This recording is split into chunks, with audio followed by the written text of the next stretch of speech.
계급장 떼고 들이대 시즌3 전우용 교수님, 강성범 대표님 두 분과 함께합니다. 안녕하세요. 안녕하세요. 네, 반갑습니다. 강성범 대표입니다. 네, 대표님. 항상 대표님이라고 호칭하잖아요. 지금. 네, 그렇죠. 예, 그렇죠. 예, 대표. 여기의 대표는 저고, 네, 나라의 대표는 이재명 대표님. 이재명 그러신데 대표님. 요즘 들어서 요거 사람들이 이렇게 되게 신기하게 느껴야 될 건데 너무 부각이 덜 되고 있는 것 같아서 이재명 대통령이 직접 메시지 정치를 하고 계시거든요. 그게 이제 며칠 안 됐음에도 불구하고 그거 하나하나가 엄청난 효과를 나타내고 있는, 처음에는 다들 이제 대통령의 문법, 화법이 아니다. 그리고 대통령이 직접 하는 게 맞느냐. 뭐 청와대 참모진들과의 이 삐걱거림이다. 막 이런 얘기 있었는데 지금 이렇게 보니까 대통령의 철저하게 계산된 정치 방식이 새롭게 생긴 것 같은 느낌? 사실 뭐 성남시 할 때도 저 방식을 해오셨겠지만 대통령이라는 자리에 가게 되면 쉽지가 않은 일임에도 불구하고 맞아요. 워낙 바쁘기 때문에. 네. 근데 저거를 새벽 1시에까지 막 이렇게 새벽까지 올리고 막 이러는 거 보면 정말 대통령이 하고 싶었구나. 근데 그 하고 싶었던 사람이 하는 행동들이 국민들 마음을 움직이는구나라고 느껴지는 게, 사실은 선거 앞두고 세금 이야기, 세금 올린다는 이야기는 어떤 이야기를 막론하고 금기어였었거든요. 절대 못했죠. 근데 선거가 너무 잦죠. 맞아요. 그거 신경 쓰면은 뭘 못한다는 얘기 있는데. 아무것도 네. 필요한 정책이지만 아무것도 못하게 되는, 늘 발목 잡히는 그렇죠. 그런 좀 우리 역사를 겪어왔었죠. 그래서 안 해왔었죠. 그걸 깬 거죠.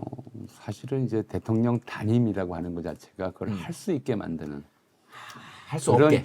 할 수 있게 만드는 조건이었어요. 5년 원래. 단임제가. 그렇죠. 잠시만요. 그러면은 저런 재선을 생각할 필요 없이 임기 중에 자기가 하고자 했던 일들을 할 수 있게 만드는 좀 그런 장점이 있어요. 단임제는. 근데 세금 이야기를 그런데 이제 단임제이기 그게 때문에? 대통령 선거뿐만이 아니고 예. 국회의원 총선이라든가 지자체 선거라든가 이런 것들이 중간중간에 일종의 중간 평가처럼 겹치니까. 예. 그러니까 단임 중에 내가 이거 하나만은 해야 되겠다라고 결심을 했더라도 네. 중간에 이거 조만간 중간 선거 지방 선거니까 예. 세금 얘기 꺼내면 안 됩니다는 얘기에 혹 넘어가기 쉽고 예. 또 총선을 앞두고 있으니까 또 혹 넘어가기 쉽고 그래서 제가 드린 말씀이 이렇게 해왔잖아요. 그래서 대통령이 세금 그러니까요. 얘기를 못 꺼내왔다. 맞죠? 네. 그죠? 예, 말씀해 주시죠. 예. 그랬던 건데 해야 되겠다. 근데 쉽게 말하면 이게 역사적 소명의식이 없으면 이게 할 수가 없어요. 이걸 정치공학적으로 유불리를 따지고 이러다 보면 이게 예컨대 플러스 선거에 유리한 점이 40이고 불리한 점이 60이다 그러면 못하게 되는 거예요. 그걸 안 따지겠다는 거예요. 네, 그렇습니다. 예, 그걸 안 따지겠다. 그래서 이 정도 소명의식을 가진 대통령을 우리가 별로 이렇게 겪어보질 못했어요. 이제 그러니까 이런 거였죠. 김대중 전 대통령은 뭘 하나 이것만은 해놓겠다라고 말씀하신 게 있어요. 인권이었어요. 인권. 국가 권력에 의한 인권 침해가 다시는 일어나지 않도록 하겠다. 고문 이런 거 일어나지 않도록 하겠다는 게 그분의 약속이었었고. 예. 노무현 전 대통령의 약속은 이제 이 탈권위 사실은 첫 번째가 그거였어요. 그리고 이제 시민 참여형 민주국가 건설 이거였죠. 문재인 대통령의 약속은 지금 이름 자체가 그런 이름을 안 정해 놓다 보니까 이제 불분명하게 좀 이제와서 느껴지지만, 근데 이제 그분이 이 제주 4.3 희생자 유가족 끌어안을 때나 광주 희생자 유가족 끌어안을 때나 이제 우리 역사가 만들어놓은 아픔을 치유하겠다라고 하는 그런 의식은 있었던 것 같아요. 그런 의식이 좀 지배적이었던 것 같아요. 근데 이제 이재명 대통령은 아주 실용적이면서도 굉장히 중대한 좀 결심을 하신 것 같아요. 그러면서 근데 예. 한국 경제의 성장 패러다임을 근본적으로 바꾸겠다. 바꿀 예. 수밖에 없는 때다라고 지금 생각하신 것 같고, 네. 저는 굉장히 옳다고 봐요. 방향이 옳다고 보기 때문에 네. 그 부분에 대해서 본인이 확신이 있기 때문에 이제 정치적 유불리 안 따지겠다. 이건 반드시 하겠다. 누가 뭐라고 그래도 하겠다. 네. 이걸 표시하시는 것이고, 이것에 대해서 사실 좀 상식이 있으면 저게 맞는 방향이다라고 모두가 동의할 거예요. 근데 제가 얘기하세요. 저도 너무 궁금해서 사실 뭐 라디오 갔다가 청와대 관계자가 오셨길래 물어봤거든요. 저거 진짜 대통령이 올리시는 거예요? 이렇게 했더니 진짜래요. 본인이 그냥 직접 올리시는 거라고. 누가 올렸으면 혼났지. 아니 그래도 이제 대통령이 시켜서 이제 뭔가 올릴 수도 있잖아요. 화법 자체가 직접 화법이잖아요. 그러니까. 제가 대략 2008년경부터 저번 성남시장일 때부터 저번 SNS를 봐왔어요. 네. 그럼 벌써 본 게 이제 20년 가까이 돼가죠. 18년째 보고 있으니까 막 발음이 좀 이상하다. 문투는 뭐 알아요 이제. 아, 문장을 보면 알아요. 딱 보면. 저건 대통령이 직접 쓰시는 거지 다른 사람이 대신 써주는 글이 아니에요. 저는 정말 놀라운 거 뭐냐면 사실 걱정했어요. 아 저렇게 해가지고 좀 본인 지지율이나 아니면은 저기 선거에 영향을 끼치는 건 아닐까. 분명히 이제 들고 일어날 텐데 맞아요. 뭐부터 국힘부터 시작해가지고 중요한 건 그 불쏘시개를 갖다가 그 땔감을 조중동이 대주고 그런 식으로 이제 난리를 칠 건데라는 생각이었는데 와 대통령에서 직접 언론에 대해서 하나하나 기사를 올려가면서 왜 이런 기사를 쓰는 겁니까? 정론 집회하라고 했습니까? 사실이라도 얘기를 해주십시오. 왜 이렇게 왜곡하고 뭐 하는 겁니까? 라고 얘기를 하자 언론사의 태도가 저기 파이낸셜 뉴스가 완전히 보도가 논조가 바뀌어버리는 놀라운 현상도 네. 있었고 목요일 날 네. MBS 여론조사에서 놀라운 결과가 나왔습니다. 국민들이 이번 양도세 그대로 유지해서 세금을 매기는 부과하는 거에 대해서 3분의 2가 찬성한다. 아, 라는 유예를 거. 마치는 걸. 네. 물론 이 분위기를 알고서 어느 순간부터가 국힘하고 조중동이 너에게 선거 때문에 이러는 거 아니야. 그 전에 한마디도 안 했거든요. 왜? 큰일 났다 저것들 했다가 자기들도 분위기를 느낀 거예요. 민심을 느끼고 했는데 지금 이거 쟤들이 주장하는 거는 다주택장만 악마를 해가지고 다른 사람들을 뭉치기 위해서 이렇게 갈라치기 하려는 게 아니냐.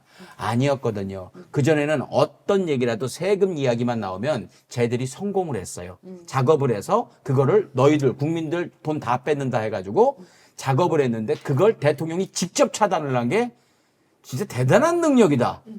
여론까지 돌려버렸다. 아니 뭐 그럴 수 있는 좀 조건도 됐고요.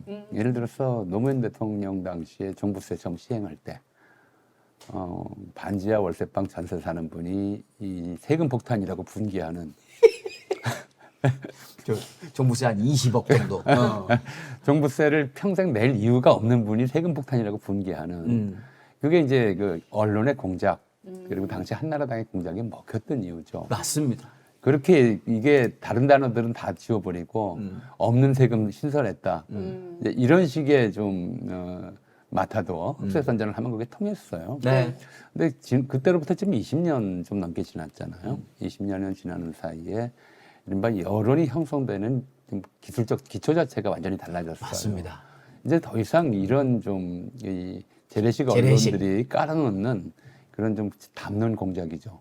담론 공작이 안 통하는 상황이 됐어요. 예. 네. 진실을 진실대로 무엇보다도 이제 이런 식의 언론 환경, 뭐 강성범 TV 같은 좀 진보적이고 건전한 유튜브 방송들도 있고 또 네. SNS도 있고 이러다 보니까 예. 일단 무엇보다 먼저 중요한 게 대통령이 이에 앞서서 이 SNS로 메시지를 던지기에 앞서서 국무회의, 타운홀 미팅, 네. 수보회의 이런 거 다 생중계를 공개를 맞아요. 다 보여줘. 그냥 자, 그냥 이게 다른 게 생으로. 없다. 네. 다른 게 없다라는 거죠. 생중계로 다 공개를 했기 때문에 이제 이분의 관심이 무엇인지 국민들이 알게 됐고요. 이걸 재래식 언론들이라는 필터를 통해서 왜곡된 필터를 통해서 걸러들을 이유가 없어진 거예요. 네. 직접 볼 수 있게 된 거죠. 맞습니다. 그리고 이제 이 SNS를 기반으로 해서 직접 이제 메시지를 정확하게 던지니까 여기에 무슨 장난을 칠 여지가 없는 거예요. 장난을 치면 네. 이거 장난이다라고 아예 당사자가 딱 지적을 하잖아요. 본인 맞아요. 지적을 해버리잖아요. 네. 왜 이런 장난 치느냐. 그럼 이제 머쓱해지죠. 맞습니다. 근데 지금 이 상황은 그래서 네. 우리 사회가 부동산 주택 문제뿐만 아니라 우리 사회의 여론이 형성되고 국정에 대한 국민의 이제 관심이 좀 만들어지고 네. 그를 둘러싼 여론이 이제 형성되는 이 전체 과정에서 근본적인 전환기에 들어섰다. 네. 저는 이게 굉장히 중요하다고 생각해요. 맞습니다. 역사적 대전환기다라고 봐요. 야, 근데 본인이 직접 이제는 본인에게 조작을 통해 가지고 곡부러뜨리려고 했던 그 세력들에 대해서도 일침을 가한 게 있어가지고 이건 우리가 더 많이 응원하고 알려야죠. 우리도 네. 너무나 분노했던 거니까. 맞습니다. 최근 새벽에 올리신 게 있잖아요. 네, 그 2달 전에 대장동 항소 포기 사건도 있었잖아요. 거기에 이어서 좀 닮은 꼴이라고 불렸던 위례 신도시 개발 비리 의혹 사건이 지금 교수님 뭔가 웃으시는지 제가 뭔가 말 실수했을까요? 왜? 네, 아닌가요? 내용 그 자체가 위례 너무 웃긴 내용이랐어요. 아, 그렇죠. 예. 그런데 그 위례 신도시도 역시나 특히나 1심에서 무죄가 나왔고 그걸 그대로 이제 항소 포기한다는 소식이 들렸습니다. 네. 이걸 대통령이 SNS에 그대로 실었습니다. 그렇습니다. 예. 위더르신 얘기로 변조하더니 검찰의 조작 기소 이거는 밝혀야 된다라는 얘기. 근데 대통령이 이렇게까지 얘기를 해야 되는 겁니까 이거? 이미 다 와 진짜 참 어려워요. 대통령 인자제가 될 줄 알았는데 윤석열은 그렇게 쉽게 하는 거를 그리고 민주진영 대통령들은 왜 이렇게 어려운지 모르겠어요. 직접 얘기할 때까지 놔두는 사람들은 뭐야 밑에 사람들 말이죠. 그냥 조작이 밝혀졌는데 그럼 먼저 저것들이 그 위례 신도를 치가지고 그 당시에 이제 그 관계자 불러가지고 회유가 돼가지고 이제 배신하고서 막 이재명 대통령 욕하고 다니는 유동규 막 같이 남욱 뭐 같이 있었거든요. 네. 그 사람들 회유하면서 이제 녹취록을 어서 갖다가 그거를 조작을 해가지고 이재명 대통령을 엮으려고 했던 대표적인 게 두 가지만 많지만 두 가지만 여러분이 직접 또 한번 들어보실 텐데 하나는 재창이 형 얘기한 거를 실장님, 재창영 실장님 이렇게 해가지고 정진상 실장이 주도한 것 마냥 이렇게 그 작업을 하는 거 예. 이어서 볼 텐데 또 하나는 위례 신도시 네가 원하는 대로 그거를 윗어르신들이 네. 너 원하는 대로 즉 윗어르신이라고 하면 성남시장부터 해가지고 이재명 대통령 그 측근들 예. 그 이야기로 조작을 한 거예요. 자. 재창이 형이라고 얘기했고 위례 신도시라고 얘기했습니다. 근데 어떻게 바꿨나 봐요. 그냥 좀 뭐 그냥 없었던 일처럼 하더니 이제 재창이 형 얘기를 꺼내더라고요. 내부적으로 네가 알아서 하면 돼. 할 문제로 위로신들이 너 결정한 대로 다 해줄 테니까. 네네. 할 문제로 위로신들이 너 결정한 대로 다 해줄 테니까. 위례 신도시 약간 그 끝에 발음이 뭉개진 걸 갖고 그걸 딱 캐치해가지고 윗 어르신들이 이렇게 얘기를 한 거예요. 그때 주도했던 게 그 유명한 쿠팡에 관련됐던 어미존 그리고 강백신. 강백신은 그 프로필 사진에 비해서 많이 날라갔더라고. 그래가지고 못 알아봤었어요. 네. 네. 그리고 나와가지고 자기는 아주 또 떳떳하다라고 얘기를 하는데 저런 것들에 대한 아직까지도 조치라든지 처벌이 이루어지지 않고 있다는 거. 심각하지 않습니까?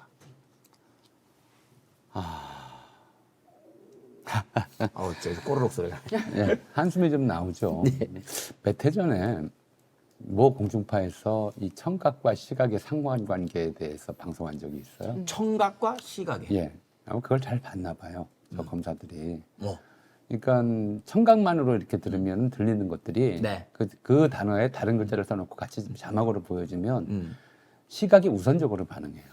방금도 걔들이 조작한 게 써져 있었거든요. 그렇게 반응하거든요. 네. 그러니까 사실은 인간의 감각을 보통 오감 또는 육감 그러잖아요. 시각, 청각, 후각, 뭐 촉각, 미각. 뭐 이제 미각 뭐 등등 해서. 근데 거기서 가장 압도적인 감각이 시각이에요. 우리 말에도 그렇잖아요.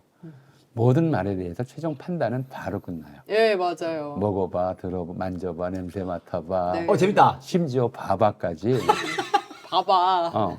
봐야지 판단이 돼요. 예. 그게 이제 최종적 강조할 때. 늘 그래서 바로 끝내야 시각의 배타적 독점성이에요. 다른 감각들이 내가 분명히 들었을 때는 다른 말로 들었는데 그걸 녹취록으로 만들어서 문자로 보여주면 봐봐. 시각이 맞는 것 같아요. 그걸 알고 조작을 한 거예요. 맞습니다. 눈 감고 들으면 위례신도시로 들리는데 예. 그거를 위례신도시 녹취록을 만들어서 윗 어르신들로 바꿔놓으면 판사도 그렇게 들려요. 네. 그걸 알고 저런 이제 조작을 한 거잖아요. 예. 그냥 잡아놓으려고 어떻게든 꾸미려고 맞습니다. 저런 짓들을 했는데도 이게 자체적으로 안 걸러지는 거예요. 안 걸러져요.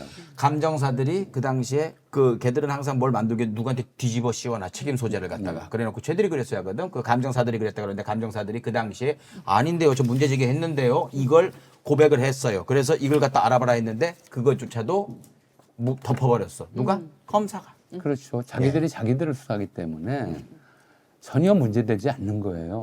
다 우리 편들이니까. 그런 상황에서 이런 조작들이 일어나는데 우리가 좀 이걸 좀 봐야 돼요.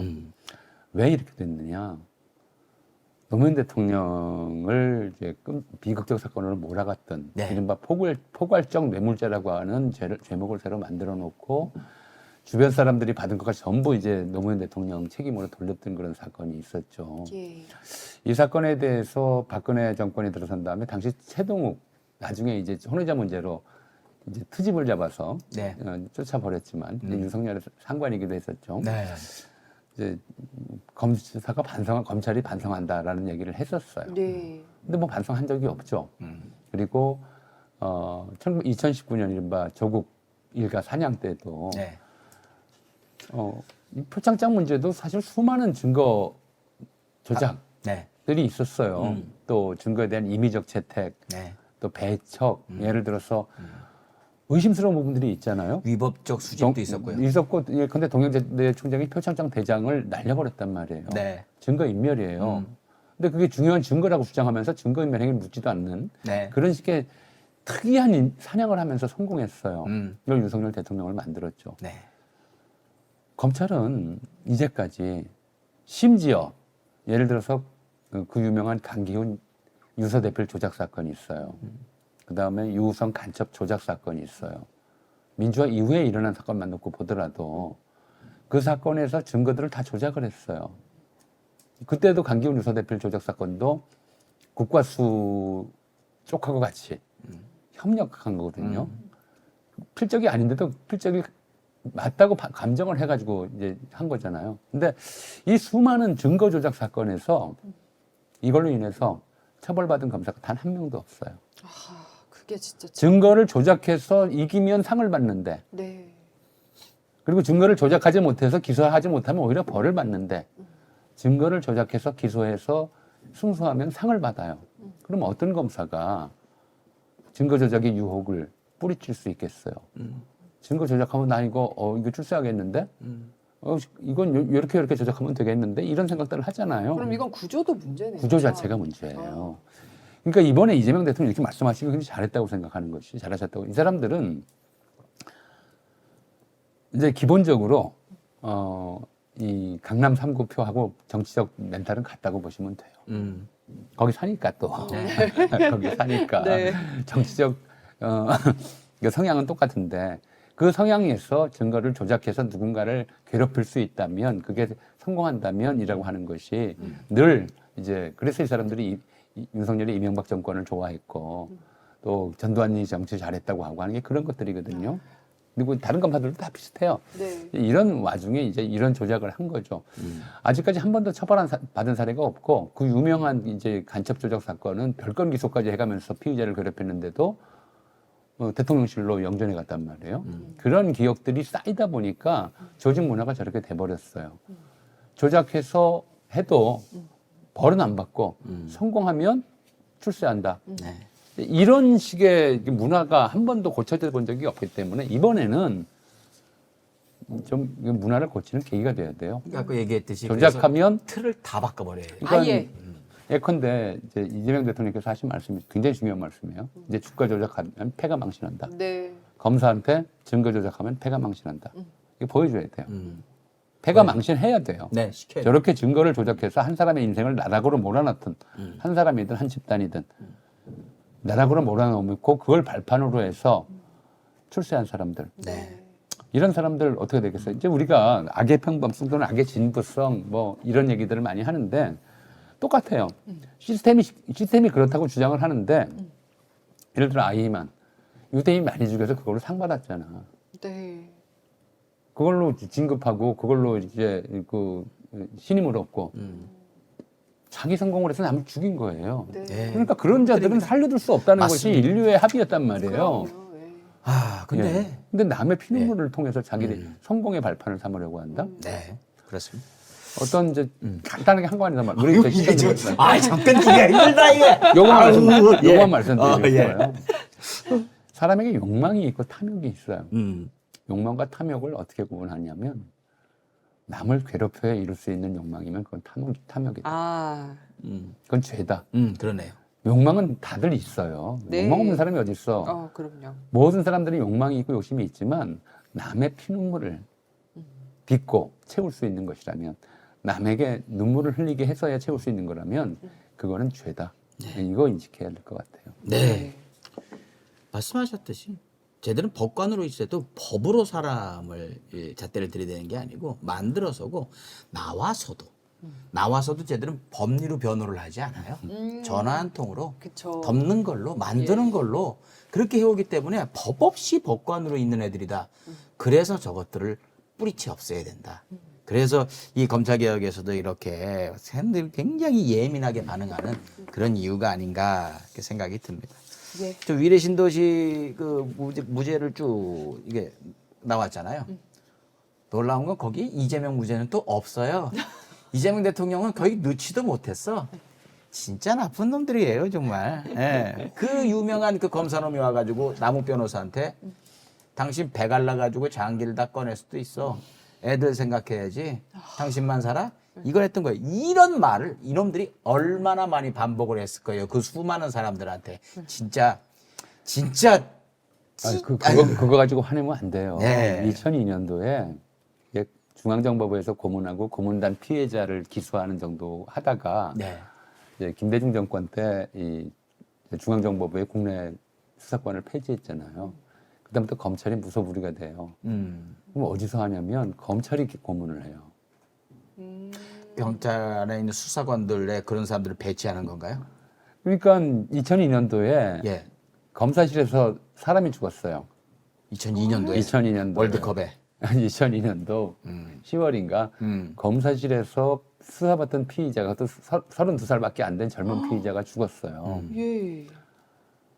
조사 결과 이제 고문당했다라고 하는 게 드러났죠. 2002년이요? 2002년 10월에. 이게 80년대도 아니고 70년대도 아니야. 2000년대예요. 민주화 87년 이후인데도 그런 일이 벌어져요. 그래서 이제 수사를 했더니 이 검사실에서 고문이 진행됐다라고 하는 게 알려졌죠. 그럼 이 살인범들이잖아. 네. 징역 얼마나 나왔냐면 징역 1년 6개월씩 나왔어요. 야. 근데 그때 담당 검사가 그러고 나서 한 10년쯤 지나서 그때 일이 억울했다고 회고록을 내요.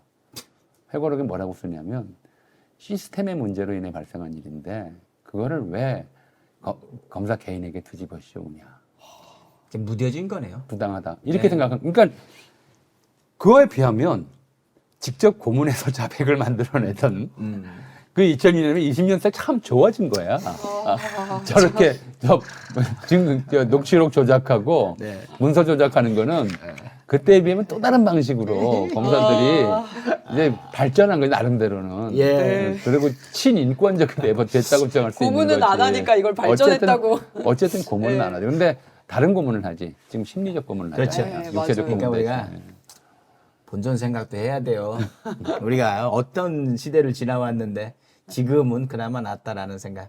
근데 이런 거에 또 타협해버리면은 그게 또 이제 아니요, 돌아가니까. 이게 또 관행이 돼버린 거야. 그러니까 그럼요. 중정에서 살인적인 고문하고 검사가 기소하던 시대에서 이제 이 고문을 못하게 막아버리니까 검사가 직접 고문하던 시대에서 이제 직접 고문이 안 되니까 심리적 고문과 증거 조작으로 하던 시대까지 왔단 말이에요. 그럼 이제 이 다음 단계는 뭐예요? 이것도 못하게 하는 시대로 가야죠. 네. 여기 머물러 있으면 안 되는 거잖아요. 그렇습니다. 그럼 쟤들이 신체적 고문을 그만둔 게 이렇게 하면 우리가 벌을 받는구나 이 생각에서 벌 안 받는 방법을 그렇죠. 고안해서 그걸로 또 갔을 거예요. 그런 거란 말이에요. 네. 그러니까 이번에 이제 다른 단계로 이행한 지 꽤 오래됐어요. 노무현 전 대통령 때부터 이 짓을 했던 거잖아. 20년 그렇죠. 넘게 된 거란 말이에요. 이거 또 오래됐네. 예. 그러니까 김대중 대통령 때까지만 해도 검사실에서 고문을 했던 거야. 이 사람이 그러니까 회고록을 쓴 거지. 다들 하는데 나만 걸렸다. 재수없게 죽는 바람에. 김대중 이렇게 대통령이 인권을 기치로 내세웠는데. 네. 야. 이렇게 쓴 거예요. 2002년도에는 다 했다는 얘기야. 쉽게 말하면 그 사람 회고록에 따르면. 끔찍하다. 근데 그 다음에 이제 노무현 대통령 잡을 때는 이건 이제 심리적 고문들은 계속 다 했던 것이죠. 그렇죠. 뭐 아들, 딸 외국에 가 있는 아들, 딸까지 무슨 뇌물죄를 기소한다고 그러고 부인까지 불러들이고 계속 이렇게 괴롭혔잖아. 온 가족을 그렇게 괴롭혔잖아요. 후원자였던 강금원 회장인가요? 돌아가셨어요. 예. 뇌종양인데도 그 수술 받을 네. 도록 이제 보내주지도 않고 이런 식의 이제 괴롭힘, 온 가족 괴롭힘. 이거 이제 지금 이제 조국 혁신당 대표, 조국 일가를 털 때도 똑같은 방식을 썼단 말이에요. 네. 그리고 그 다음에 이제 증거 조작하는 행위들을 계속 해왔던 건데 걸려도 아무 일이 없으니까 계속 해오는 거예요. 예. 이제 걸렸으니까 요것도 이제 다른 방법을 내기 전에 어쩌냐. 검찰 없어진단다. 업보죠, 뭐. 예. 자, 그럼 오늘 첫 번째 얘기가 들어가기 전인데 시간을 보니까 오늘 뭐 천천히 하죠. 광고 갔다가 광고 2개만 갔다가 이어가도록 하겠습니다. 네, 첫 번째 광고. 여러분, 시간을 되돌릴 순 없지만 오늘의 피부를 지키는 방법은 있습니다. 바로 디어오늘 동키 크림인데요. 동키 밀크로 만든 디어오늘만의 특허 성분이 노화 유발 물질을 최대 89%까지 억제해서 주름 미백 기능성 인증도 받았습니다. 유럽에서 황금 밀크라 불리는 동키 밀크를 국내 유일 직영이 요새 왜 안 될까요? 직영 몸짱에서 착유해서 아낌없이 담았고요. 요즘에 이 동키 크림이 한국에서만 핫한 게 아니라고 하네요. 미국은 아마존, 일본은 큐텐, 라쿠텐의 공식 입점, 해외 거주하는 구독자분들도 구입 가능합니다. 지금 바로 더보기링크 클릭 또는 동키 크림 문자 보내시고 3개 세트 52% 할인된 가격에 만나보세요. 바르고도 광채가 느껴지지 않는다면 100% 환불 보장입니다. 디어오늘 동키 크림이었고요. 제가 오늘도 발랐습니다. 저 요새 피부 좋다는 말 진짜 많이 듣는데 그냥 이거 덕분입니다. 제가 진짜 보장하는 동키 크림이니까 광고가 들어서 너무 좋네요. 제가 직접 내돈내산 뗐거든요. 진짜 좋으니까 꼭 한번 써보셨으면 좋겠습니다. 네, 디오늘 동키 크림이었고요. 다음 광고는 요것입니다. 저는 이거 좀 보내주셔서 먹고 제 돈은 아니지만은 정말 이 정도면 돈 내고 먹어야 된다라는 생각이 들 정도로 이거 하나 자빠졌네요. 네. 이렇게 돼 있는 거예요. 이렇게. 자, 요게 이제 상주 곶감이에요. 수내내 부엌에 입점을 했는데 진짜 까다로운 거 아시죠? 수내 씨가 굉장히 까다로운 사람입니다. 상주 호두마리 한입 곶감이에요. 이건 원래 그냥 곶감. 이거 냉동했다가 좀 전에 꺼낸 거라서 이래요. 이렇게 해가지고 하나 있는 거고, 요거 호두 곶감은요, 안에다가 어떻게 넣는지 모르는데 그래갖고 이게 반으로 잘라가지고 먹기 쉽게 이렇게 해놓은 거거든요. 맛있겠다. 곶감 정말 좋은 거는 진짜 설탕 먹는 것 같이 너무 달다 싶은 느낌 들 때 있어요. 네. 그럴 때 호두하고 같이 먹잖아요. 진짜 호두도 진짜 엄선했더라고요.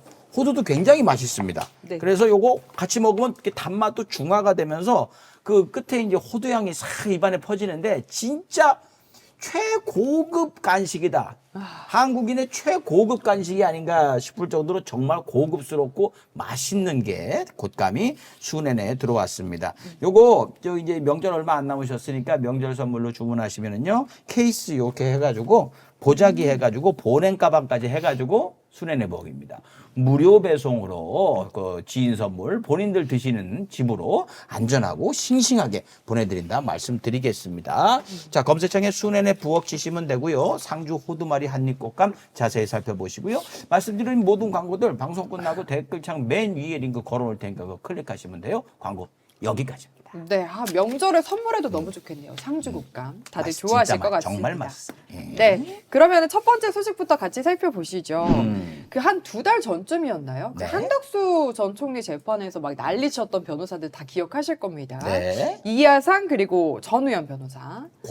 권우현 변호사. 권우현. 죄송합니다. 잘못 봤네요. 근데 걔가 이름이 잘 안 외워져. 네. 이름하고 이미지하고 되게 안 맞아. 그니까요. 되게 뭐 정의로울 것 같고 막 그렇잖아. 권우현 그러니까. 죄송합니다. 얼굴 갖고 그러는 거 아니니까. 그래도 공감됩니다. 많이들 공감하실 거예요. 네. 근데 이 두 변호사에 대해서 감치 명령이 내려졌다가 결국에는 서울구치소에서 거절해서 중지가 됐잖아요. 네, 신원 파악이 안 된다. 네, 근데 그 이후로도 이하상 변호사가 여기저기 가서 계속 욕하고 막 재판관 욕하고 막말 계속하고 이러면서 결국에는 2달 만에 이하상 변호사에 대해서는 감치가 직접 지휘를 하면서 집행이 됐습니다. 네. 근데 이후로도 지금 욕을 계속하고 있더라고요. 그 주변 애들이. 네, 맞습니다. 이거 이렇게 보면은 지금 한 놈이 도망갔어요. 대리 20일짜리거든. 도망갔어. 그래서 저는 우연히 거기 그날 재판에 안 나왔나 했더니 그 다음 재판도 안 나오고 그 다음 재판도 안 나왔어요. 도망갔네. 내가 볼 때 이진관 판사는 딱 대답다가 안 왔어요? 아이씨. 내일 올게요. 지금 이진관한테 제대로 걸렸어. 내가 볼 때 이진관 재판장 지금 뒤에 계속 와 있을 것 같아. 이놈 또 안 왔어요? 오케이. 저 100번이 되고 1000번이 되고 옵니다. 할 것 같아요. 네. 뭐가 궁금할까요? 문제죠? 저는 이렇게 그냥 막말하다가 편하게 이야기를 해보고 싶었어요. 네. 이렇게 까불락 하다가 이 정의의 심판봉을 받은 네. 이런 녀석들. 천벌받은. 옛날에 이런 속 시원한 일들, 백성들의 한을 풀어준 판결, 진짜 악인의 처벌 이런 것들 뭐가 있었는지 궁금해요. 참 유감스럽지만 네. 그런 일이 별로 없어요. 저도 여쭤보면서 아무리 생각해도 생각 안 나고 검색을 해봐도 안 나와. 없는 거야. 왜 그럴까요? 전에 여기서 말씀드렸나 모르겠네. 원한 어떻게 나뉜다고 제가 말씀드렸었죠. 원과 한으로 나뉜다. 예, 말씀드렸죠. 거기까지입니다. 저는. 국가폭력에 대해서 사람들이 품는 것은 한이라고 말씀드렸잖아요. 네. 근데 풀 수 없는 거. 조선시대도 그렇고 일제강점기 더했고 해방 이후에도 그렇고 이제 이 다수가 품는 한들 있잖아요. 그 한을 어떻게 풀 수 있겠어요? 예를 들어서 전두환 노태우 사형 판결. 우리가 판사를 기억을 못해요. 네. 대법원 내란 네. 이제 수개 판결을 내렸잖아요. 전두환 사형, 노태우 무기징역 내렸다가 이렇게 됐었잖아요. 네. 근데 김영삼이 아니었으면 그런 판결이 안 나왔다고 생각을 하죠. 음. 판사들이 자발적으로 그런 판결을 했다고 생각을 잘 안 해요. 네. 그게 사실에 가까울 거예요.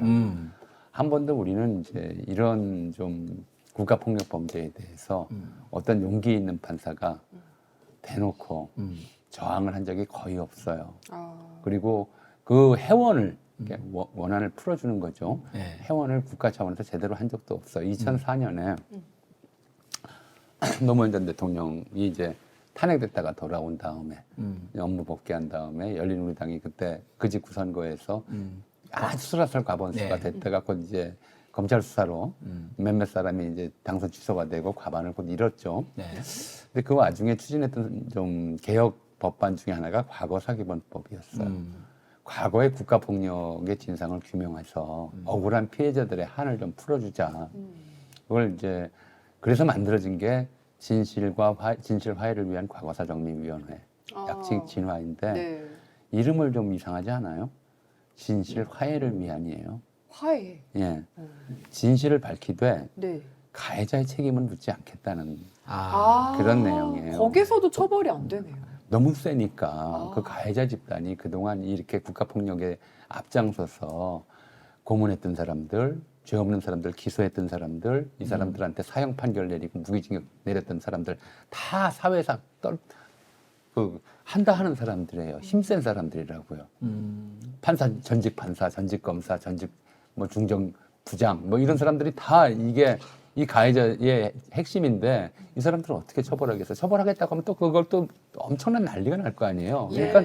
그러니까 그런 합의를 한 거예요. 피해자들에 대해서 진상을 규명하고 국가 차원에서 보상을 하되 그 이제 대신 가해자들에 대해서는 용서해라. 이런 이제 사실은 정의롭지 못한 합의를 한 거예요. 이게 이제 진화위가 만들어진. 그냥 아무 생각 없었는데 화해라는 단어가 참 그랬군요. 그러니까 네. 화해하면 그냥 핵심은 좋은 건 줄 알았는데. 진실 규명하고 가해자가 책임을 못 지더라도 유족 마음이 풀리도록 사과라도 하고 변명이라도 하고 가해자의 어떤 행위들을 만들어내야 될 거 아니에요. 좀 더 적극적으로 한다면 진실이 밝혀지면 가해자들한테 국가가 보상하되 가해자들한테 구상권이라도 청구할 수 있게 해놨어야 돼요. 네. 근데 그걸 할 수 있을 만한 사회적 힘이 없었던 거예요.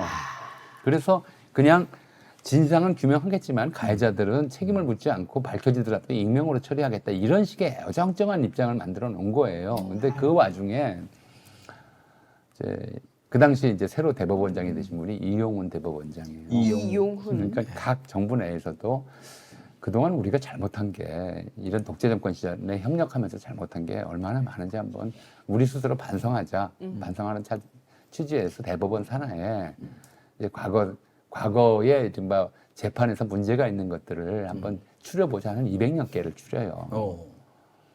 이용훈 대법관 때요. 대법원장 때. 대법원장 때. 이제 법원 내부에서 네. 한 200여 건 200여 개. 자기들끼리 조사해 보니까 이건 증거도 없고 순 증언밖에 없는데 정상적인 사람이라면 이런 증언을 할 리가 없다. 이렇게 200건. 판사들 200 몇십 건이에요. 그걸 추려서 자체적으로 조사하고 진상규명하고 또 앞으로는 이런 짓 하지 말자 우리 법원도 법원의 독립을 요구하려면 법원이 먼저 양심을 회복해야 되지 않겠느냐. 그렇게 작업이 진행되는 도중에 이명박 정권이 출연했고, 아이쿠야. 그리고 이제 그 사업이 중단돼 버린 거죠. 진화위로 다 넘어가 버렸는데, 이제 그런 역사를 우리가 겪었어요. 겪었기 때문에 정말 이게 이런 이제 이하상 사실 자잘한 일이잖아요. 예. 저 사람 감치된 게 무슨 뭐 저 정도 판사를 모욕해놓고 저게 이제 까불다가 이렇게 됐다고 하지만 판사를 모욕하고 판사에게 감치 명령을 받고 이런 좀 일이죠. 자잘한 일이에요. 그래서 이게 우리가 그걸 떼놓고 본다면 저들이 얼마나 좀 사실은 사법부 독립을 침해하는 본질인 자들이 누구이며 양심 없는 자들이 누구인가를 보여주는 사례일 뿐이지 이걸로 저는 뭐 속이 시원하거나 그렇지는 않아요. 좀 너무 시원한데. 아유 그냥 소화가 빵빵 되던데요. 저런 정도라면 사실은 이제 그 감치 15일, 20일 정도가 아니고 변호사 자격 박탈이 돼야지. 속이 그것도 걸려 있으니까. 예. 예. 근데 변협이 그럴 것 같지 않은 게 좀 걱정스럽고요. 그렇죠. 굉장히 보수적이라. 사실은 좀 그런 문제들이 있어요. 속이 시원하다라고 느낌은 안 들고 그냥 그럴만하다. 그럴만한 일이 벌어졌다고 생각이 들고요. 네. 그나마 이제 원칙적으로 처리를 한 거죠. 예. 아무튼 뭐 걔들이 또 쫄아가지고 라이브 막 올려왔잖아요. 싹 찍었어요. 아 진짜요? 싹 찍고 또 권우현 도망가네는 예. 방송도 안 나와 지금 어디 저기 시골 가 있나 봐 지금. 예. 무슨 말씀하시려고?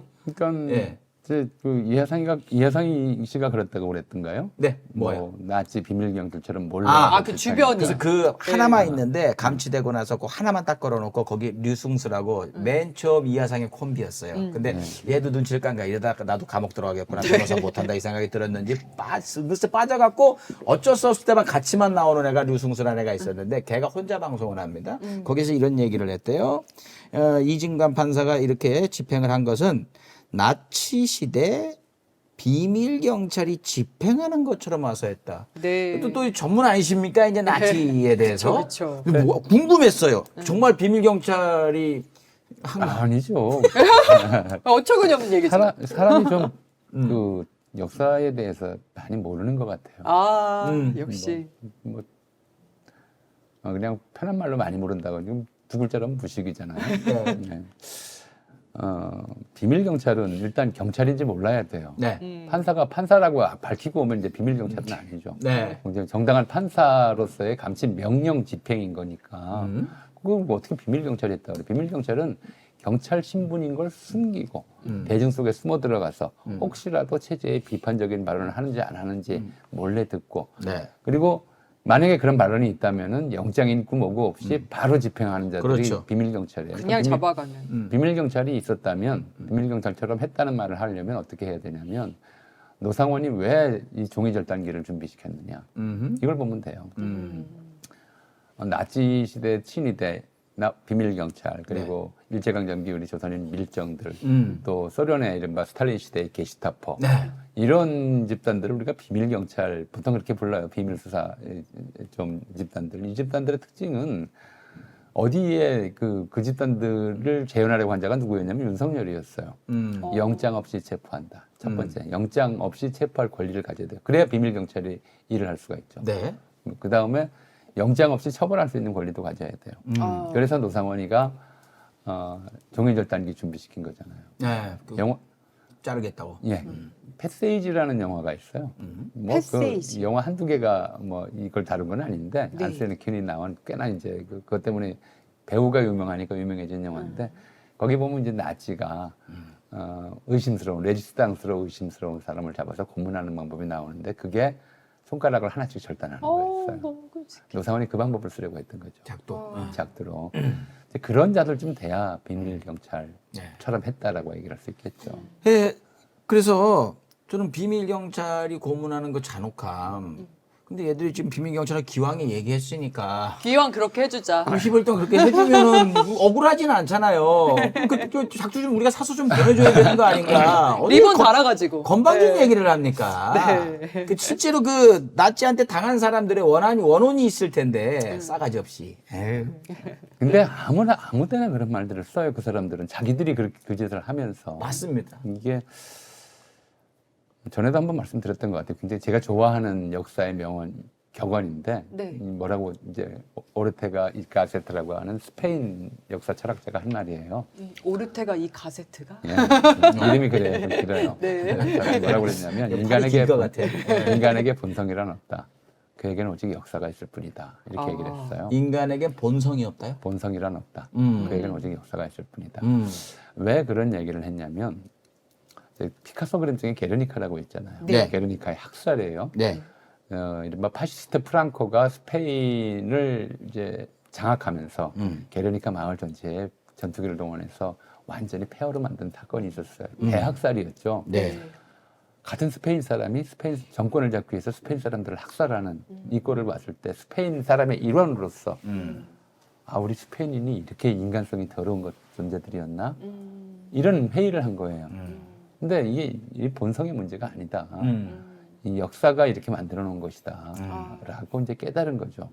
그러니까 민족성이니 국민성이니 이런 말 하는 것 자체가 사실은 정확하지 않다. 네. 그럼 우리가 민족성이나 국민성이라고 부르는 것 자체가 그 역사가 만들어 놓은 일종의 좀 집단 심성이다라고 이제 정리를 한 거예요. 근데 독일인들이 그때 히틀러를 따랐던 것도 그런 맥락으로 그렇죠. 보면 되겠네요. 역사가 만든 것이지 이게 본성의 문제가 아니다. 네. 근데 왜 이런 말씀 드렸냐면 이 프랑코라고 말씀드렸잖아요. 네. 그 스페인의 파시스트로 이제 70년 거의 70년대까지 네. 한 40년 넘게 집권을 했었어요. 이수만의 별명이 동양의 프랑코였어요. 아하. 자국민을 학살하는데 주저하지 않는 동양의 프랑코, 파시스트 이런 이제 미국인들이 그렇게 불렀어요. 아시아의 프랑코라고. 미국인들이요? 네, 아시아의 프랑코라고 불렀어요. 저는 독립운동하던 분들이 부른 줄 알았더니 아니요. 공식이었네요. 미국인들이 붙인 별명이 아시아의 프랑코였어요. 아. 근데 그런 자들을 존경하잖아, 이들은. 국부라고 그러고 건국의 아버지라고 그래요. 네. 그 과정에서 얼마나 많은 사람들이 희생되고 억울하게 죽었는지에 대해서는 전혀 이제 생각을 안 하죠. 이런 사람들이 사진 걸어놓자고 하고. 무슨 뭐 파시스트를 욕하고 자기들이 파시스트면서 네. 이런 비밀 경찰을 비난해요. 자기들이 비밀 경찰과 같은 그 계획을 세웠으면서. 그래서 저는 이런 좀 이율배반성 자체도 우리가 성찰을 극복할 때가 됐다 이런 생각이 듭니다. 국민 저항권을 지들 입으로 가져다 쓰는 저분 저들이 얼마나 뻔뻔한 이들인지 그 남의 피를 가지고 갖다 자기 얼굴에 붙이고 자기가 그 순교자인 것 마냥 이야기하는 저 뻔뻔함 저것도 난 걔들 본성인 것 같은데 본성이 아니다. 뭐, 예. 이렇게 만들었겠죠. 주입식 교육이 목사님의 설교가 사람들마다 다 이제 다르죠. 네. 다르고 뭐 생각에서 본성이 있느니 민족성이 있느니 이런 얘기를 믿는 분들도 있을 거예요. 예. 근데 저는 그 점에서 우리가 이제 평화를 예컨대 일본인들이 만들어낸 일종의 환상 같은 좀 이제 자기들 민족성이라고 주장해요. 우리가 생각할 때는 아닌데 일본인들이 생각하는 것이 뭐예요? 평화를 사랑하는 민족. 네? 본성 없다며요. 일본이 자기들이 주장하는 일본 내 그부들이 네. 일본은 평화를 사랑하는 민족이라고 주장을 해요. 특히 이제 자기 내전을 많이 겪었기 때문에 전국시나 이런 것들 때문에 예. 평화에 대한 갈망이 굉장히 깊어서 평화를 사랑하는 민족이다 이렇게 주장하는 일본 그부들이 있어요. 근데 우리가 볼 때는 아니죠. 그쵸. 전쟁 역사가 민족이잖아요. 있는데요. 그렇죠. 네, 자기들끼리 평화로웠을지 모르죠. 그리고 통일되자마자 임진왜란 그러니까 우리나라 오고. 그러네. 네. 똑똑한데 무슨 평화? 그러니까 특히 이제 그 태평성대라고 부르는 것이 그 임진왜란 이후에 메이지 유신까지 한 200년 정도를 일본의 태평성대라고 그래요. 내부적인 내전도 없었고 그 쇼군 지배하에 네. 이제 에도 시대죠. 에도 막부, 예. 그렇게들 부르고 그러면서 평화를 사랑하는 민족이라는 자식들을 만들어내요. 근데 그 만들어낼 뿐이에요. 그러니까 그런 게 이제 그렇게 자기가 부르는 민족성이라고 하는 것들이 다 다르기 때문에 네. 우리가 이런 민족성이라는 걸 생각하기 우리가 좋은 민족성을 만약에 갖고 싶다면 좋은 역사를 만들어가는 수밖에 없다. 저는 그렇게 생각을 해요. 좀 전에 얘기했습니다. 타락한 목사님들의 주입식 교육을 받은 아이들이 저렇게 그 타락하는 모습을 보여주는 그렇게 그 역사를 만들어주는 그 세팅을 한 사람들 저는 요즘 우리나라에 손댈 수 없을 정도로 너무 썩어버린 게 타락한 종교라고 생각하거든요. 그 타락한 종교인들이 만들어 놓은 지금 이 사단이라고 저는 생각을 합니다. 지금까지도 반성할지 모르고 계속 선동하고 앉아있고. 그래서 궁금해졌습니다. 우리나라는 진짜 기독교가 엄청나게 많잖아요. 기독교가 뭐 다수일 정도로. 그렇진 않아요.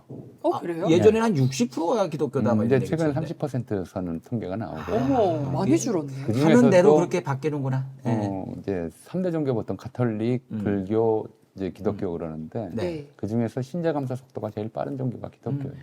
자기들 하는 대로 이렇게 쭉 쪼그라들고 있는 거예요. 예. 근데 처음에 기독교가 들어왔을 때 질문 살짝 여쭤봤는데 처음에는 진짜 막 순교자도 많았잖아. 그래가지고 진짜 하나님의 말씀을 전하러 와가지고 정말 여러분 그 하나님이 뭐 하다가 나는 하나님의 자식이고 하다가 돌아가시고 막 정말 예수 같은 모습으로 우리나라 사람들한테 이렇게 포교하고 선교하고 막 이랬을 거라고 생각했는데 아니다라고 하셨거든요. 그러니까요. 궁금했어요. 고비가 참 많았죠. 그러니까 지금 우리가 순교를 기억하고 있는 건 가톨릭 신부들이죠. 카톨릭, 예. 이게 천주교. 그렇죠. 전 천주교 그 카톨릭 신부들이 뭐, 예. 기해박해 병인박해 하면서 이제 뭐 적어도 수만 명이 예.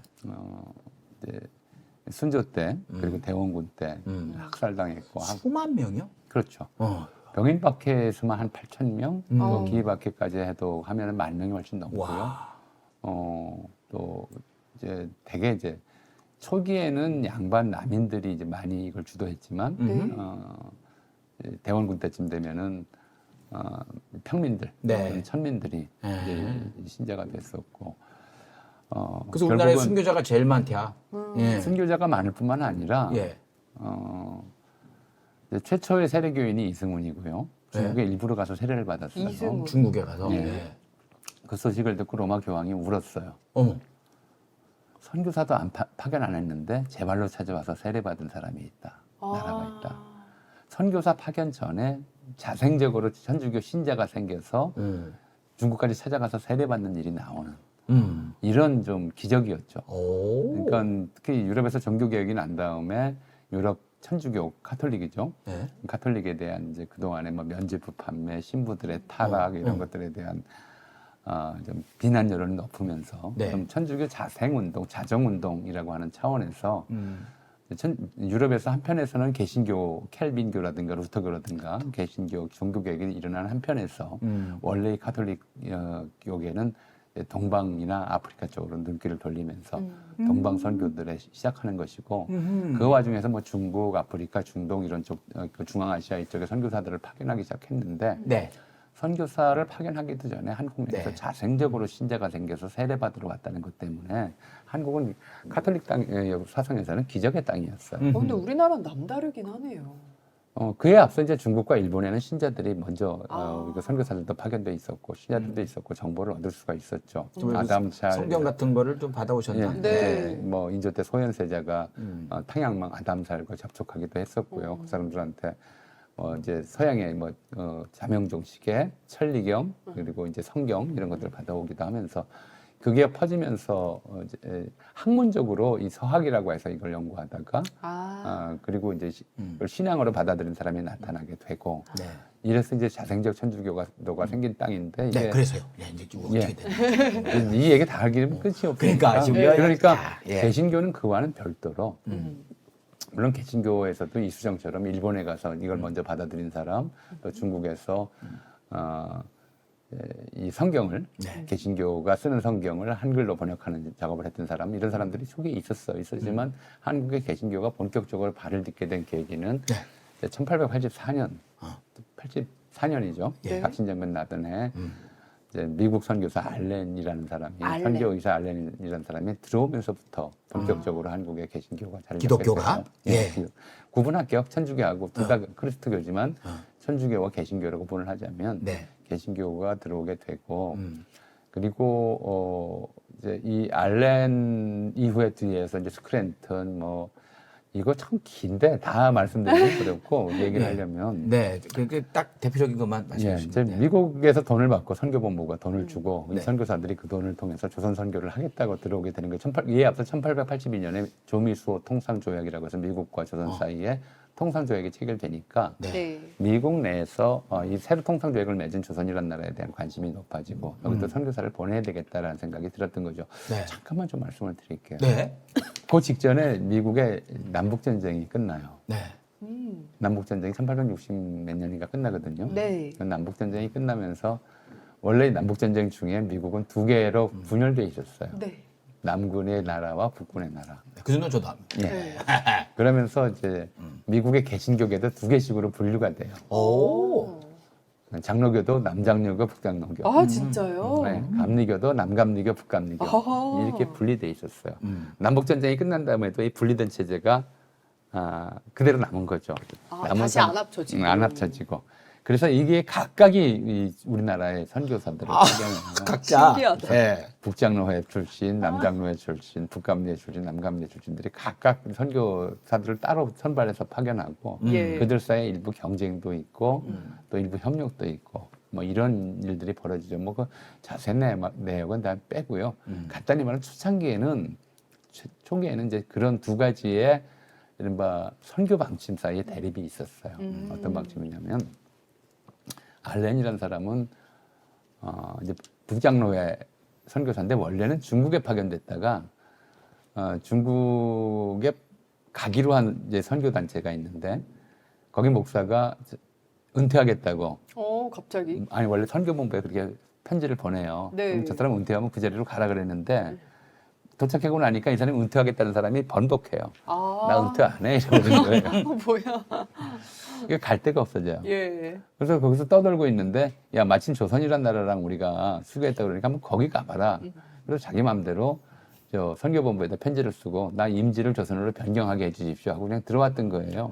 들어온 직후에 갑신정변이 일어났고 그래서 아주 간단한 일술만 배웠던 사람인데 근데 민영이 이게 칼에 맞아서 크게 다쳤는데 한의학에는 이게 외과가 없다고 말씀드렸잖아요. 예. 네. 그러다 보니까 이게 칼 맞은 사람을 치료할 수 있는 한의사가 없었어요. 근데 이 사람은 이제 꿰매고 소독하고 이제 붕대로 감고 이 정도로 했는데도 민영이 이게 살아나요.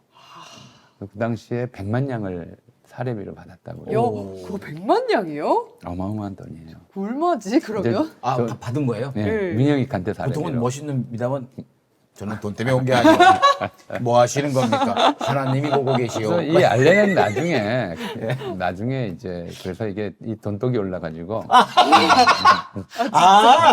돈독이 올랐다고 그렇게 흘러가는 건 좋네요. 네. 볼 수밖에 없는 게 이 우리나라에 아주 좋은 별장도 가지고 있었고요. 야. 주로 이제 미국에 있는 사업가들을 위한 브로커 노릇을 하다가 아. 미국 공사까지 돼요. 선교사가 만들고. 대박이다. 주한 미국 공사까지 되는 사람인데 네. 여기 잘 왔네. 잘 왔죠. 네. 많이 잘 왔어요. 근데 이제 이런 좀 위치에 있다 보니까 이제 고종이 불러서 만나고 고종이 불러서 만나서 야 너희들 의술이 대단하다 이렇게 칭찬도 받고 네. 그러니까 이런 왕실에 가까워요. 그런데 이 사람은 이제 미국에서는 학력도 별로고 그러니까 신학대학도 좀 후진대 나온 데다가 마이애미 의과대학으로 의학도 짧게 배웠어요. 그런데 그 뒤에 선발된 의료 선교사들은 뭐 테네시 주립대 수석 졸업자생에다가 이야. 아주 제대로 된 사람이 왔단 말이에요. 근데 예. 먼저 왔고 이제 이쪽은 선배인데 나이도 많은데 나중에 왔고 그냥 선교사일 뿐이고 네. 이 사람은 좀 학력도 떨어지고 나이도 젊은데 왕실하고 네. 먼저 선을 댈 수 좀 있어요. 쌔뻑이 좀 있고. 그러니까. 자, 그 뒤에도 이제 스크랜턴, 뭐 아펜젤라 이런 분들이 오는데 어떤 대립이 생기냐면 한 조선 선교를 어떻게 할 것이냐. 알렌은 그렇게 주장을 해요. 뭐가 꼭 나한테 다 맡겨라. 그래야 내가 돈을 싹. 그걸 떠나서 예. 내가 왕을 개종시키면 게임 그럼 거다. 국교가 되는 거다. 그렇죠. 내가 예. 왕과 왕비를 왕족을 좀 개종시키면 시작부터 좀 뭔가 사짜하다. 반면에 이제 참나. 이게 기분 나쁜 사람들은 그렇죠. 네. 그러니까 이 가난한 사람들을 위해서 하는 것이 기독교의 본뜻 아니냐. 가난한 사람들을 중심으로 선교하자. 시작부터 그렇지 않은 사람이 시작을 했네. 그러게요. 이 논쟁이 좀 있었어요. 초기 기독교에서는 그래서 가난한 사람들이 있는 곳으로 가자는 사람들이 선택했던 지역이 서울에서 가난한 사람들이 가장 많이 모여있던 지역들. 그게 지금 서울의 동대문 주변이에요. 네. 동대문 교회, 그다음에 여전도 해관, 뭐 이런 것들이 동대문 쪽에 많이 가 있어요. 네. 이제 그 두 가지가 있다. 가난한 사람 중심의 선교라는 방침, 그다음에 왕실 귀족 중심의 선교 방침. 이 두 가지가 초기에 내립한 적이 있었다고 말씀드렸어요. 그다음에 긴 역사는 다 빼죠. 네. 너무 기니까 사실 엄청난 논란들이 많았으니까. 지금 이제 한국 기독교가 1980년대까지만 한국 민주화 운동의 최선봉에 서 있었어요. 오, 네. 기독교가요. 네, 개신교가. 예를 들어 강원영 목사, 또 박형규 목사, 문익환 목사 이 이름들 다 기억하실 거예요. 유신 시절 그리고 네. 80년대 전두환 독재 시절에 또 90년대 이른바 노태우 정권 시절에 이른바 남북 문익환 목사 방북 때문에 네. 전 그 목사님이 특이하시게 그냥 딱 도드라진 분인 줄 알았더니 전체적으로 기독교 목사님들의 그런 분이 많았다. 그런 분들로 이제 기독교계가 오히려 유명했죠. 대표됐죠. 슬프다. 예, 뭐 물론 이제 개신교의 이름을 쓴 사이비 종교 보통 유사 종교 무슨 뭐 박장로교, 통일교, 네. 뭐 신천지 이런 것들도 이제 등장하지만 네. 계속 등장했지만 뭐 이제 한국 개신교를 대표하는 목사 그러면 사람들이 대중적으로 아는 분들이 그런 분들이었어요. 아니 그럼 뭐 신천지 통일교가 민주화 운동의 이름이 등장하나요? 아니요. 아유, 놀랬습니다. 그러니까 이제 개신교 이름을 쓴 이제 유사 잡종교. 예, 유사 잡종교. 이렇게 표현을 할 수밖에 없는 게 네. 일제강점기에서 백백교니 보천교니 그런 종교들이 굉장히 많거든요. 백백교, 네. 예. 백백교가 뭐야? 그 약간 결국에 다 죽었던. 예. 그거는 네. 예. 이제 그 끔찍한 범죄 네. 집단이었고 그다음에 뭐 유명한 이제 휴거를 했던 네. 뭐 그런 이장님 그 뭐였더라? 다미선교회 아. 그다음에 영생교 네. 오대양 별별 오대양. 종교들이 다 이런 이제 개신교의 명목을 탈을 쓰고 네. 그런 좀 유사 종교들이 굉장히 많잖아요. 많지만 그래도 한국 사회에서 개신교를 대표하는 분들 그러면 그런 이제 이른바 기독교적 이게 예수님의 가르침에 어긋난다 이런 독재 정신을 이렇게 주장했던 분들이 좀 대표적이었단 말이에요. 그런데 대략 2000년대부터 분위기가 확 바뀌어요. 2000년대. 네, 80년대부터 분위기가 서서히 바뀌기 시작해서 예. 2000년대에 들어와서 분위기가 확 바뀌는 것이 한국 개신교의 중심을 차지하는 한기총이라는 게 만들어지는데 한기총. 한국 기독교 총연합 지금 네. 그건 없어지고 이제 거기서 전광훈 씨가 거기 공동 대표를 했었죠. 네, 자 한기총까지 이야기 듣고 보니까 교수님도 편하게 말씀하시는 게 좋을 것 같아. 네. 제가 싸가지 없이 자꾸 재촉하는 것 같아서 그 한기총이 이제 생겨났죠. 그 이유는 광고 갔다가 허리띠 풀어놓고 듣도록 하겠습니다. 예. 네. 첫 번째 광고 산삼 순백입니다. 홍삼 가격으로 만나는 산삼 설 명절 선물의 기준을 바꿀 수 있습니다. 전설의 고려 산삼의 맥을 잇는 산양 산삼 추출액 순 100% 산삼 순백이고요. 지리산 700고지 깊은 산 속에 직접 씨를 뿌렸습니다. 시종 산양 산삼을 남김없이 그대로 이렇게 한 병에 다 담았고요. 한 박스 30병에 7년근 산양 산삼 30뿌리 분량의 사포닌, 압도적인 농도와 흡수율을 높이는 특허 추출 공법까지 25,000건이 넘는 온라인 후기, 거의 만점 평점에 가까운 평점과 꾸준한 재구매가 이어지고 있습니다. 그리고 이번 시즌부터 한 병에 산삼 열매 함량을 20% 더 높여서 프리미엄급 품질을 갖추었습니다.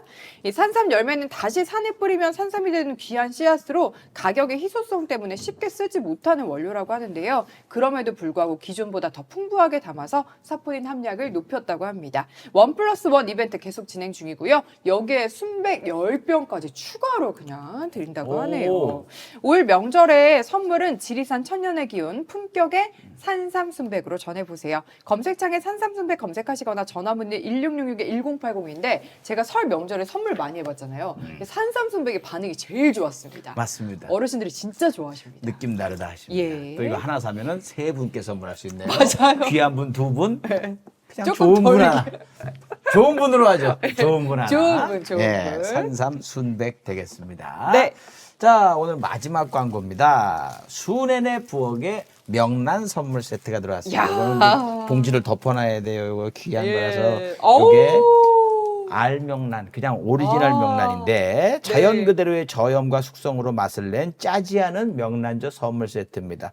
요게 중요한 거는 요게 여기 온전하게 빼내기가 쉽지가 않아요. 터진 게 굉장히 많거든요.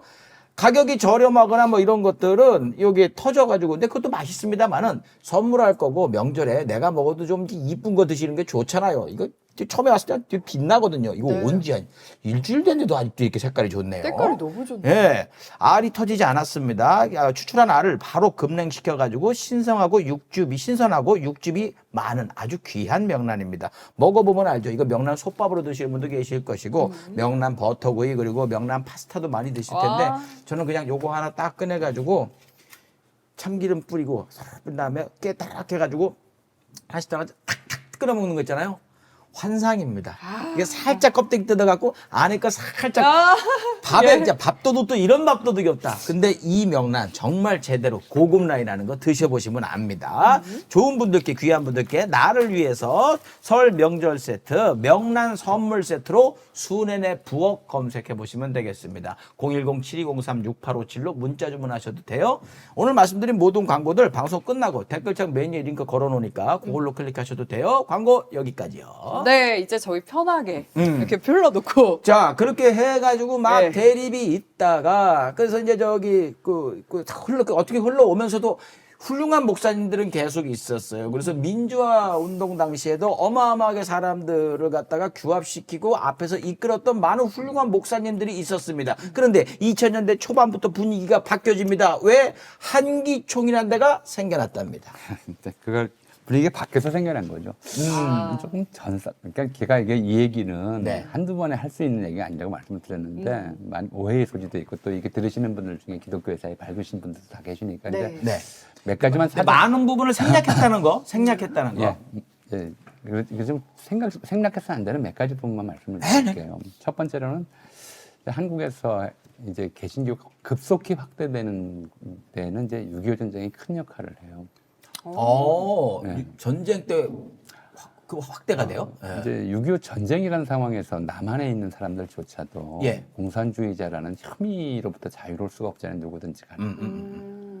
그렇죠? 그 혐의를 벗는 가장 빠른 길, 미국인들에게, 기독교인들이 가장 많은 국가였고 사실상 기독교 국가였죠. 아하. 미국인들에게 공산주의가 아님을 입증하는 가장 빠르고 편한 방법이 십자가를 보여주는 거예요. 아하. 언어도 안 통하니까. 어머머. 이런 과정에서 특히 이제 빨치산 활동이 있었거나 예. 북한군에게 점령당했었거나 그래서 부역자 혐의로 의심받는 사람들이 많았던 지역에서 네. 기독교를 개종하는 사람들이 개신교를 개종하는 사람이 굉장히 많이 늘었죠. 살려고 그랬구나. 이게 이제 첫 번째고요. 아. 두 번째로는 이제 원조 물자들이 오는데 국가 베이스로는 원조 물자들은 정부를 통해서 분배가 되지만 네. 이제 미국 특히 미국에서 이른바 원조 단체들의 대부분이 이 개신교 단체들이에요. 아하. 그러니까 개신교 단체의 국내 카운터 파트는 당연히 개신교 기관이 돼야 되겠죠. 예. 네. 그러니까 지금 왜 대한민국에 그렇게 많은 개신교계 사립학교들이 있느냐? 아하. 대체로 이제 미국 원조 자금으로 학교를 만들거나 에. 교회를 짓거나 또는 이제 그 고아원을 짓거나 음. 이런 일들이 굉장히 많았기 때문에 이렇게 이제 미국에서 원조 보내는 쪽에 카운터파트로서 한국의 개신교 단체들이 급성장하죠. 네. 그러다 학교도 보니까 네. 교회 다닌다 그러면 도시에 교회 다닌다 그러면 대개 이제 그렇게 미국하고 연결고리가 있는 사람이거나 한 우리 사회에서 지도적 위치에 있는 사람들처럼 되는 분위기가 형성이 되면서 교회 자체가 개신교 자체가 부자와 중산층의 종교처럼 돼버려요. 아. 그러니까 이제 아직도 못 배운 사람들 또는 이제 그런 새로운 기회를 못 하는 사람들은 예전의 종교 세계, 뭐 샤머니즘이나 무속이나 불교에 머물러 있고 이쪽은 오히려 이제 좀 세련된 사람들, 선진문물에 밝은 사람들의 종교처럼 이렇게 되는 과정들이 한편에서 진행이 되는 옛날에 거죠. 예, 전쟁 시절. 예, 그러다가 70년대 특히 이제 박정희 정권 하에서 이제 일부 교회 목사들이 이제 민주화 운동에 앞장서고 또 카톨릭에서는 천주교 정의구현 전국 사제단 같은 단체들이 만들어서 또 민주화 운동에 앞장서고 이러면서 양쪽 다 이제 교세가 성장하는 과정을 또 한 차례 다른 각도에서 좀 벌어졌던 건데. 그러니까 그 과정에서 또 성장하는 예. 부분도 있었군요. 예. 예. 특히 젊은이들 이 불의를 느끼는 사람들 상황이 너무 불리하다고 할 때는 그때 기억하시는 분들 계실 거예요.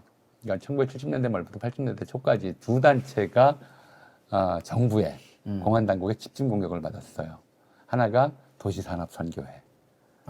개신교에서 이른바 공장 노동자들을 대상으로 선교를 하고 노동자 권익 보호 운동을 하고 노조 조직 지원을 하고 하는 것들도 그 선교회였었고요. 그래서 도시산업. 그다음에 도시산업. 특히 한국 사회의 이른바 독재 정권 하에서의 비리 사회 문제들을 연구하는 크리스찬 아카데미. 크리스천 아카데미. 예, 그 이제 강원령 목사가 주도했던 것이고요.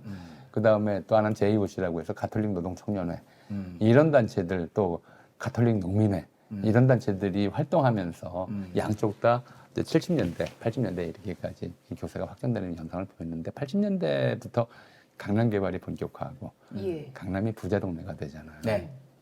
그럼 어떤 현상이 벌어지냐면 특히 개신교는 신자들에게 11조의 의무를 강조해요. 네. 네. 이제 가난한 동네에서 신자가 100명인 교회하고 강남에서 신자가 100명인 교회하고 아, 그래서 막 대형 교회들 나오는구나. 주당 수입이 어떻겠어요? 아, 다르죠, 다르죠. 교회가 엄청 이제 이게 학원이 강남에 간 학원이 돈을 버는 것처럼 강남에 있는 교회들이 엄청나게 커져요. 네. 그래서 강북에 있던 교회들의 이른바 강남 탈출이 벌어져요. 강남으로. 그러니까 제일 이제 이름으로 이게 그 교회를 비난하는 게 아니에요. 네, 근데 이제 제일 흥미로운 게 이 청계천변에 수표교 교회라고 있었어요. 수표. 예, 수표교? 청계천에 수표교라는 다리가 있거든요. 수표교. 예. 예, 수표교. 왜 그 수심을 측정하는 수표라고 하는 예. 게 있어서 그 수표교라는 이름이 붙었거든요. 그 옆에 수표교 교회가 있었어요. 네. 수표교 교회가 지금 어디 있냐면 서초동에 있어요. 일찍 왔나 봐요. 그러니까 이름은 가지면서 강남으로 교회들이 이사 가고요. 아. 이사를 가면 이제 강남에 신자들을 모으면 예. 이게 엄청난 이제 그 부의 축적이 예, 되는 예, 거죠. 똥똥거리죠. 이제 기부금이 올라오는 데다가 또 이런 곳에 가면 거기 사는 분들이 또 다 이렇게 한가락 하시는 분들이 신자가 돼요. 권력도 있는 자, 사람들. 그 유명한 사례가 소망교회 예. 이명박 전 대통령이 예. 전 현대건설 사장인데도 소망교회 장로가 되기 위해서 주차관리원을 했다는 거 아니에요. 네. 그 밀양에서 송강호가 했던 거. 아, 주차 관리 봉사를 해야지 장로 후보 장로가 될 수 있다. 돈만 많이 되는 게 아니라 대박이다. 그 소망교회 장로가 되기 위해서 주차관리원을 하고 봉사를 하고 나서 또 이게 장로가 되려면 또 거액을 헌금해야 되잖아요. 와. 이런 헌금들의 규모가 이제 올라가죠. 올라가면 이 교회 목사나 이런 사람들도 어떻게 돼요? 원래 이게 이제 모든 종교의 본질적 책무라고 하는 것이 종교의 교리를 사람들한테 가르쳐야 되는 건데 가르치고 설교해야 되는 건데 이 사람들 듣기 싫은 소리를 안 해. 신자 떠나면 어떡해. 근데 그 사람들의 정치적 이념에 맞게 자기의 이른바 사고방식, 교리 자체를 바꾸는 일들이 벌어져요. 여러 요인이 있군요. 예. 그러니까 이제 네.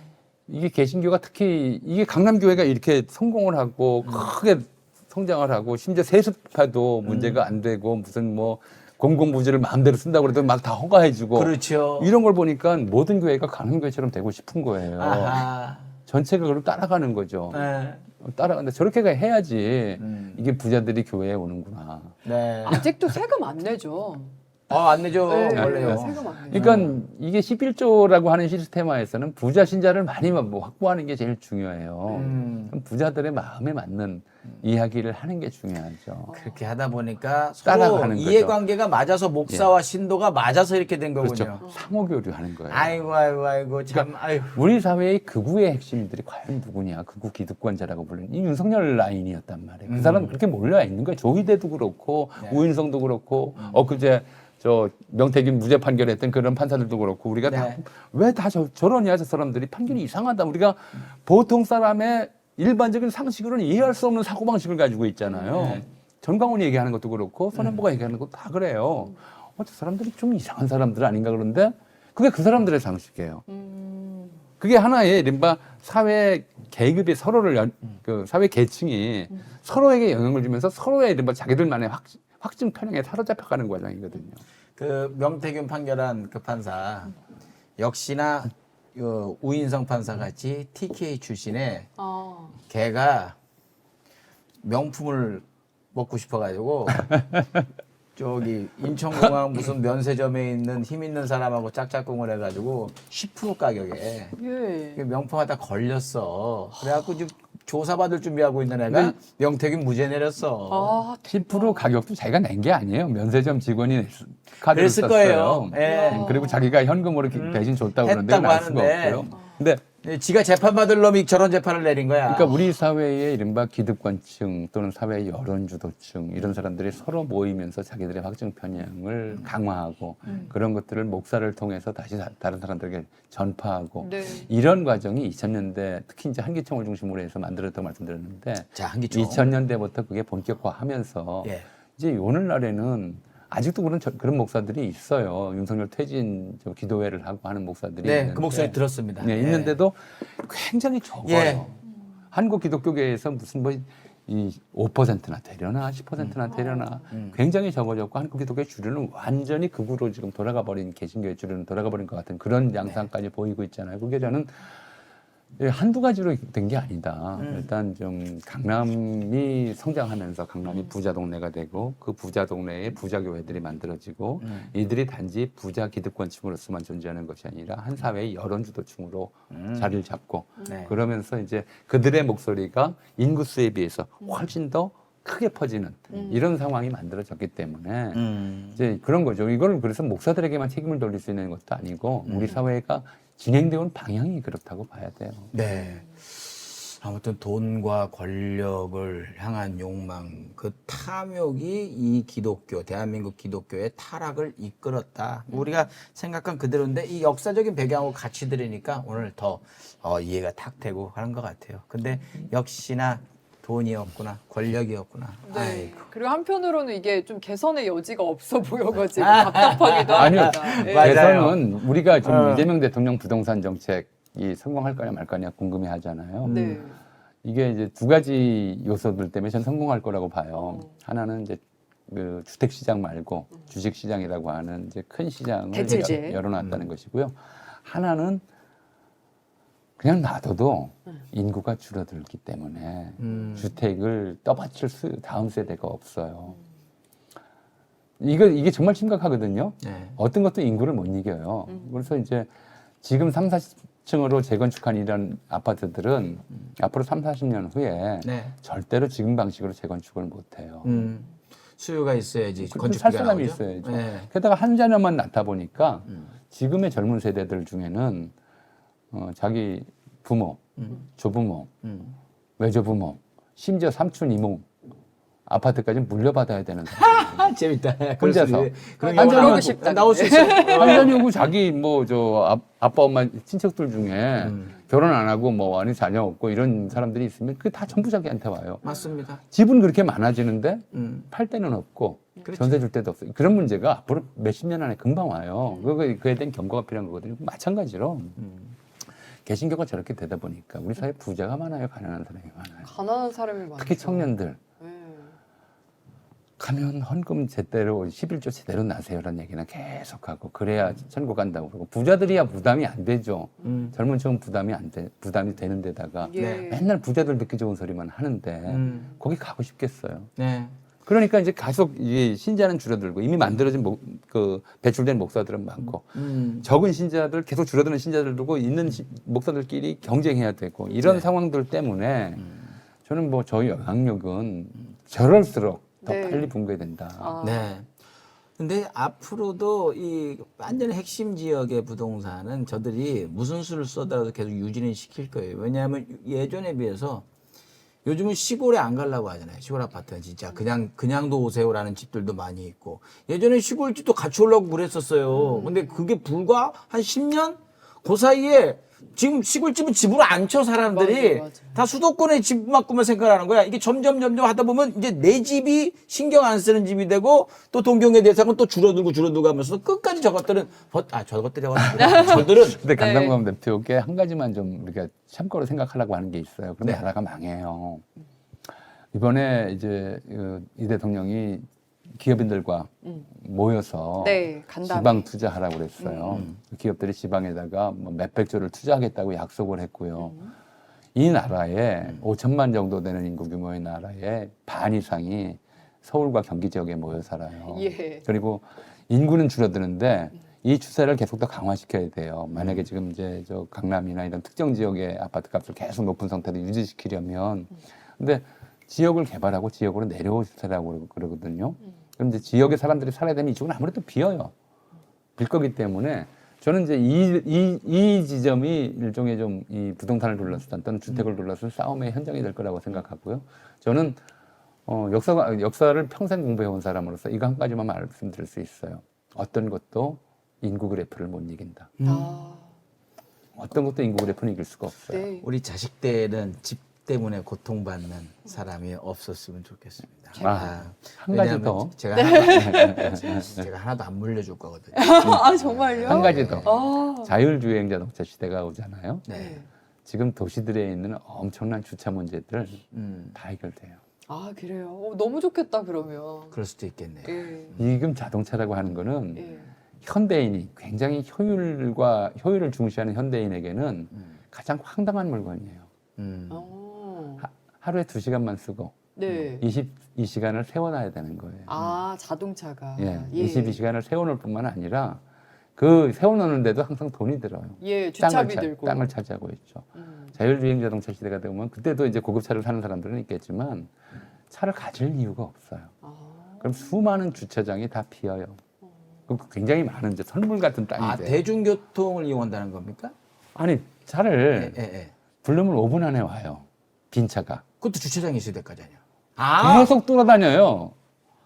이 차는 택시 같은 게 굉장히 저렴한 가격에 내 차가 아니라도 운전사도 없고 빈 차가 내 앞에 자율주행. 그렇죠. 그러니까. 5분 내로 비쌀 달려요. 이유가 없는 거 아니에요. 그렇죠. 국가에서 충분히 그걸 네. 해줄 수 있는 거고. 아니 자율주행 시대는 이렇게 열려요.